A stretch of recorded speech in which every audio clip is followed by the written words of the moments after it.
bugün Azərbaycanda gizli təşkilatlanmadan başqa ümid yeri yoxdur.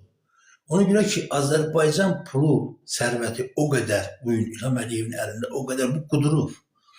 Bu adam fikirləşir ki, hər şeyi, hər məsələni pulla həll eləmək olar və ona görə də çalışır ki, Azərbaycan insanının müəyyən hissəsinə minimum dərəcədə, minimum səviyyədə para versin yaşamaq üçün.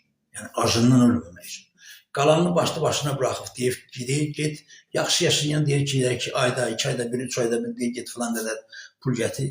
Yoxsa nəyin var, biznesi filanın, hər şeyin əlindən alır. Və yaxud da yeri gələndə evini də əlindən alır. Yəni, gözünü baxa-baxa gəlir, ekskavatorla sökür.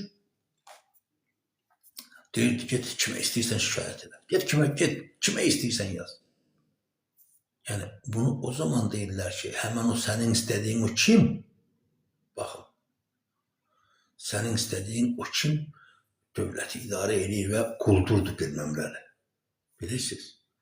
Yəni, o nöqteyi nəzərdən. Məsələn, deyək ki, indi elə adamlar var ki, bugün, məsələn, deyək ki, Avropada oturub Azərbaycanı və Azərbaycanın başında duran şərəfsiz İlham Əliyevi deyək ki, tərifləməklə, onu deyək ki, Qarabağın Fatihi adlandırmaqla, yəni mən dəfələrlə demişəm və bugün də deməkdəyim dostlar, Qarabağlılara da dəfələrlə demişəm, ehtiyatda olun. Yəni, İlham Əliyevin ağıllı kəndindən sizə xeyir gəlməz. Papağınızı qoyun qabağınıza fikirləşin. İlham Əliyev cinayətkardır və bugün onun Putinlə qurduğu Azərbaycan xalqı üçün qurduğu oyunun fasadı çox böyük olacaq, inanın mənə. Və mən yenə deyirəm dostlar, sağ olun. Bugün də yenə mən təəssüflənirəm ki, zəng eləyən olmadı, təbii məsələdir. Hələ ki, siz içinizdəki o qorxunu boğa bilmirsiniz.